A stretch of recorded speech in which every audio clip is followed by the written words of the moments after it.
Eram pouco mais das 7 da manhã quando o USS Spruant parou. Não abrandou, não mudou de rumo, parou.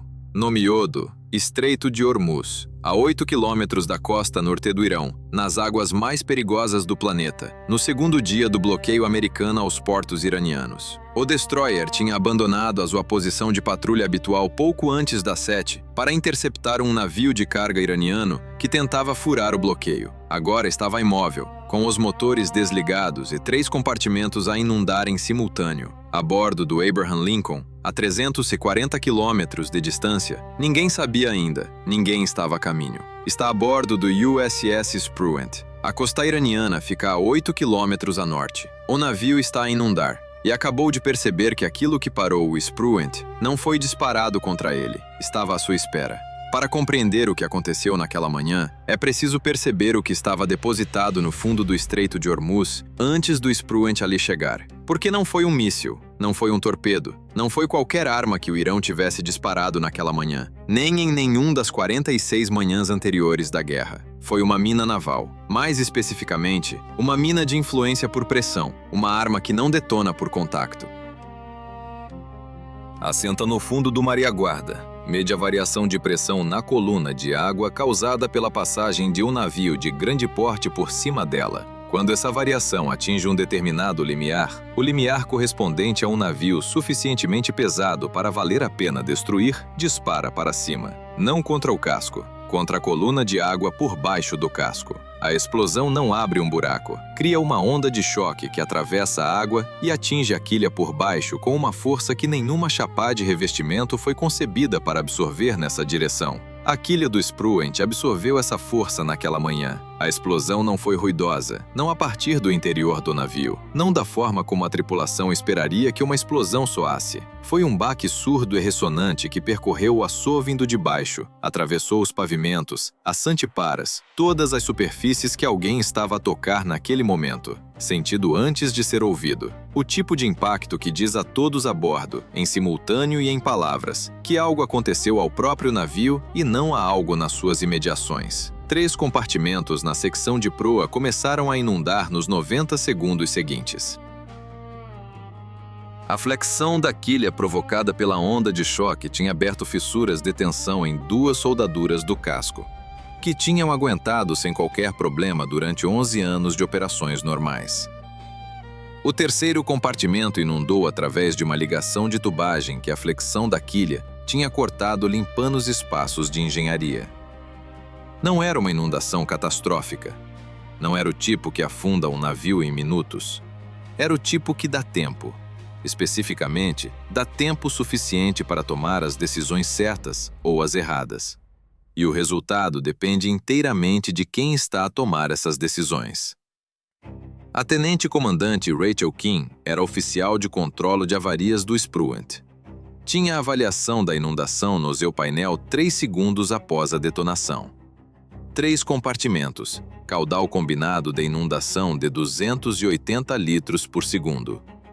O limiar crítico, o ponto em que a inundação atingiria a anteparada sala de máquinas principale, começaria a ameaçar a propulsão, estava a 14 minutos de distância ao ritmo atual. 14 minutos. O Spruant estava a 8 quilômetros da costa norte do Irão. O Abraham Lincoln estava a 340 quilômetros. O navio aliado mais próximo estava a 22 quilômetros atrás deles, na entrada sul do estreito, e a velocidade máxima chegaria em 18 minutos. Os números diziam que a ajuda chegaria 4 minutos depois de o navio perder a propulsão. Quem pôs-se a trabalhar no problema? A resposta padrão de controle de avarias a uma inundação do casco é o isolamento sequencial de compartimentos, selar os espaços comprometidos, ativar as bombas de emergência, avaliar a integridade estrutural, solicitar assistência. Quem tinha a sequência de isolamento a correr 90 segundos após a detonação. 2 dos 3 compartimentos selaram sem dificuldade. O terceiro, aquele com a ligação cortada nos espaços de engenharia, não selou completamente porque a ligação tinha partido numa posição que impedia a válvula de isolamento de emergência de fechar totalmente. A válvula estava a fechar apenas 80%, o que não era suficiente. A água continuava a entrar a uma taxa reduzida pela abertura residual de 20%.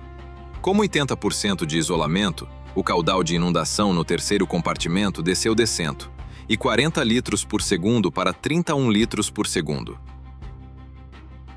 O caudal total nos 3 espaços era agora de 170 litros por segundo. O tempo até o limiar crítico passou de 14 para 19 minutos. Kim transmitiu a sua avaliação de avarias ao Centro de Informação de Combate. Inundação contida a 3 compartimentos, isolamento 80% eficaz no terceiro compartimento. 19 minutos até o limiar crítico.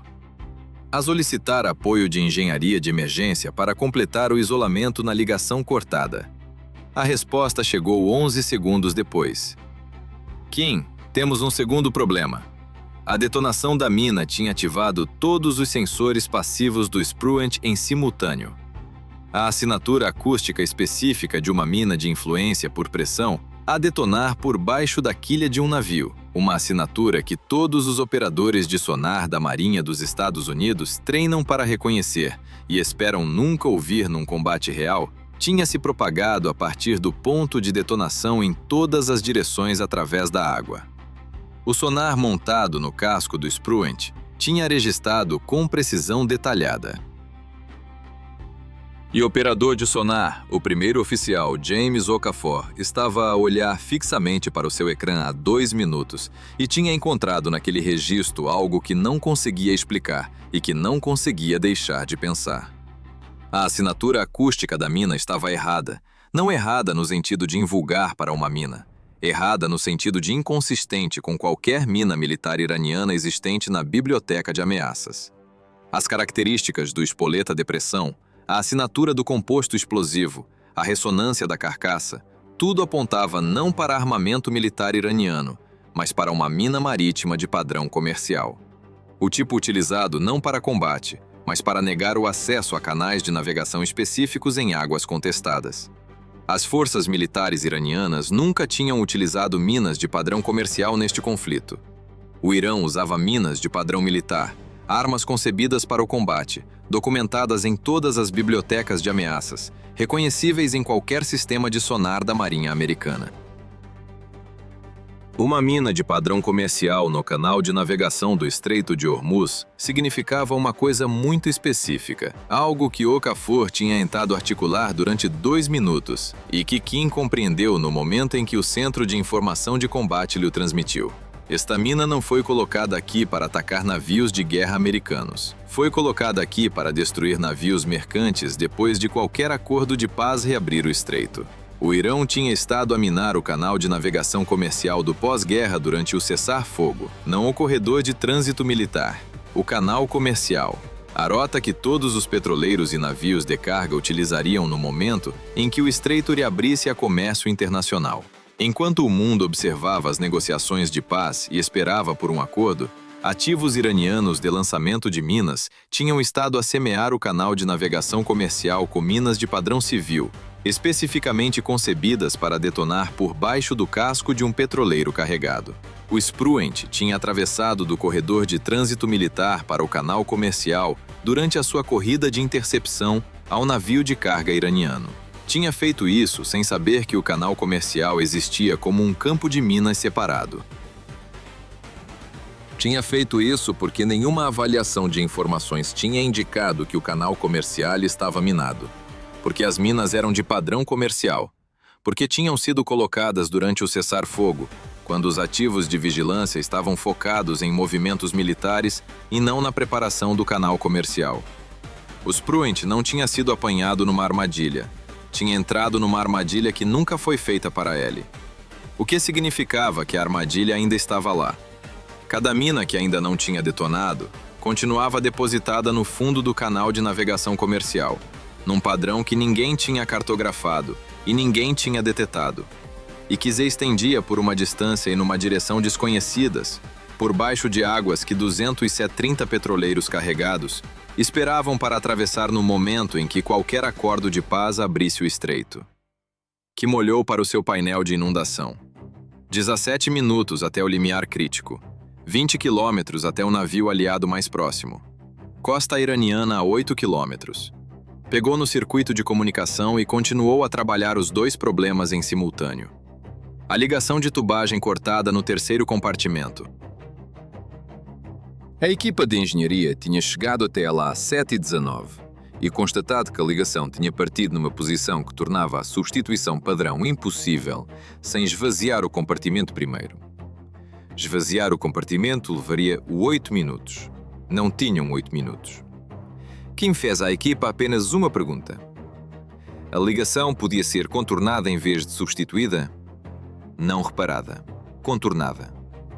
Podiam reencaminhar o fluxo em torno da secção cortada usando ligações de remendo de emergência e criar um percurso selado contra o qual a válvula de isolamento pudesse fechar completamente? O chefe de equipa analisou a geometria de compartimento durante 11 segundos. Depois disse que sim. Levaria 6 minutos. Kim autorizou e voltou aos dados da detonação. Okafor tinha-lhe enviado o registro acústico completo da detonação.